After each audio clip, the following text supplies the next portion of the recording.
What is up, everybody? Welcome back to the channel. Today's video, it's a step-by-step guide on how you guys can buy your first ever house here in Canada if you're not already a homeowner. So after you're done watching this video, you'll be an expert in the field even more than some real estate agents out there. What are you, some kind of real estate agent? Oh, he's a realtor.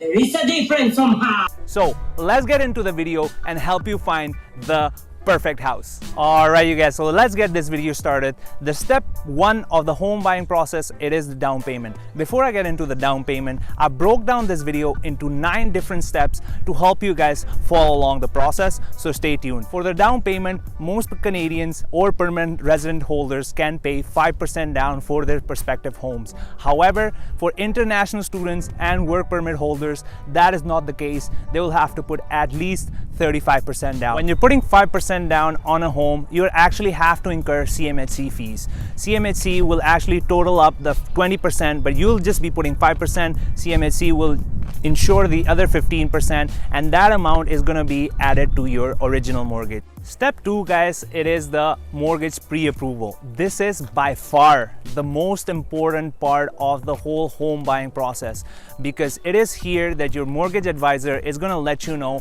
how much of a mortgage are you approved for. So based on that decision, you'll be able to go there and shop around houses on that price range that you were approved for. Hey guys, a quick tip before we get into step number 3, it is to actually sit down with your mortgage advisor and go through the whole process with him. He's a professional in his own industry, so he's gonna guide you through the whole process, and he's gonna actually let you know for what amount of money are you pre-approved for. So once you actually know what amount of money you're actually pre-approved for, then you can confidently go out there with your realtor and start putting offers on the houses that you like. When you go to the mortgage advisor, he's gonna verify your income, he's gonna verify your down payment, and he's gonna verify your credit score.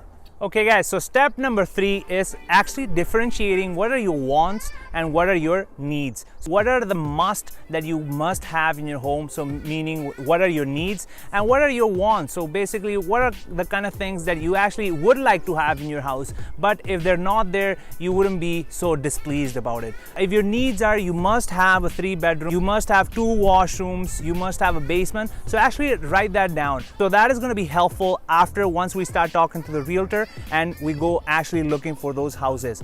For your wants, guys, maybe you actually want a 2-car garage, maybe you want 2,000 square feet of available space in the house, but that is not so important to you that it might make or break the deal. So those are the kind of things that you need to consider, and you need to write down what are your needs, what are your wants before actually going and starting looking at houses, because that is going to make it much more easier for you guys to look at houses and actually end up buying a house. So step number 4 is actually the fun step, which is going out there and viewing houses. The first 3 steps were actually preparing you for the step number 4, because step number 4, you need to have a clear understanding and you need to have a clear idea on what you're looking for. So this is the step that if you're not working with a realtor, this is the step to contact a realtor and start working with a realtor that matches your values, matches whatever kind of your thinking is, and can help you throughout the process. You really want to let the realtor know exactly what you're looking for. If you're looking for a 3-bedroom, 2-bathroom with a full basement, that is what you tell your realtor. In this step, which is step number 4, the step number 3 is going to come crucial, because where we jotted down what are our needs, what are our wants, this is what you want to let your realtor know, so he can actually go out there, look in the market, what kind of houses meet your needs, so he can actually help you out through the whole buying process and show you particular properties that you guys would be interested in. A quick tip for you guys before we get into step number 5 is to actually let your realtor know that you want to book a minimum of 2 to 4 showings each and every day. Why I say 2 to 4 showings? So when you actually in one day go to see at least 2 to 4 houses, you're able to compare and contrast what kind of things that you like about one property that you don't like about the other property. So the more properties that you look at, you'll actually have a better understanding of the things that you like and the things that you don't like. Step 5 of the home buying process is writing up offers. Alongside with getting pre-approved for a mortgage, writing up offers is And again, one of the most important steps in your whole home buying process. Why? Because by this time you've already looked at 15, 20, even 30 houses. Fun fact, before I actually bought my first principal residence, I actually looked at 50 residences before putting an offer on the house that I liked. So if you're still out there looking for property and you haven't found the one, don't stress out and keep looking. 3 biggest things to negotiate in the writing up an offer process alongside your realtor, which he should do that for you, is the price point, the possession date, and what's included with that property. Now, I'm gonna give you a quick breakdown of what kind of things you need to look out for those 3 things. Let's talk about the price point.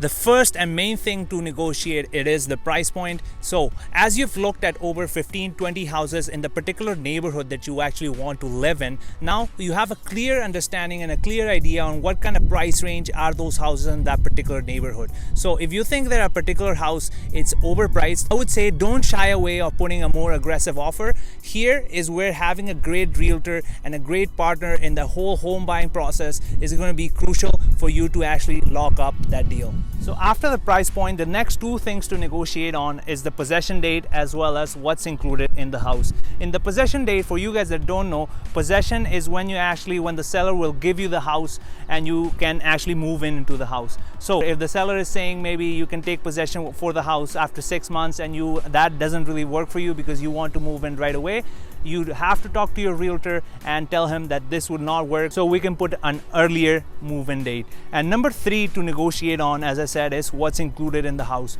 When you're buying a house in Canada, I'll give you a quick tip for you guys is anything that's fixed to the house, that is included in the house, and anything that's not fixed and it's not glued down to the structure of the house, that is not included in the house. So for example, things that would be fixed would be obviously the furnace, the hot water tank, things like that. However, things that are not fixed is the furniture and maybe some patio kind of tools or anything like that. If you really were looking to actually get that included into the purchase of the home, you would actually need to tell the realtor to put that in. 6 of the whole home buying process, it is the inspection. So inspection, before putting up an offer, you can actually put conditions that you put a condition on financing, you can put a condition on inspections. So inspections, you should definitely, before moving into the house or actually closing on the property, you should get the property fully inspected from top to bottom. I think it costs around anywhere from $300 to $500 for a certified inspector to come to the house and actually look at the whole house. So this will give you a more understanding of what kind of deficiencies are in the house. Maybe the roof might be leaking out, or the hot water tank it's not in the greatest condition. Those are some of the kind of things that maybe the seller is not telling you, but by having an inspection done by a certified professional, you will get to know all those things. Step 7, guys, is where you remove all the conditions. If during the writing up offer stage you actually put a financing condition or you put an inspection condition, which usually are about 1 week, the realtor will give you 1 week to get your financing done, to get your inspection done, so you're all free and clear, you're not stressed up. This is the part where you take out all the conditions and now you have skin in the game. So once you've removed all the conditions, be sure that this is the house for you and you're going to live in that property. Step number 7 and step number 8 of the whole home buying process are done conjunctively, meaning at the same time. Step number 7 is where you actually contact your insurance agent, and if you don't have the contact, let your realtor know. He or she definitely has contacts. So the insurance agent will have either a title insurance and insurance on the property. So then they make sure that if anything happens to the property, you're not the one liable for those defects. And then step number 8 is contacting your lawyer. The lawyer is a crucial player in the whole home buying process, as he's the one who's going to take your down payment check and give it to the seller and take the money from the bank and disperse it around. Okay guys, if you made it till the end of this video, the last step is possession day. This is where you actually get the keys and you get to move into the house. So that was a quick breakdown of all the steps that are involved into buying a house in Canada. If you found this video valuable, make sure to smash that like button and subscribe to my channel. It really helps me out a lot and I really appreciate it. And until next time, see you guys there.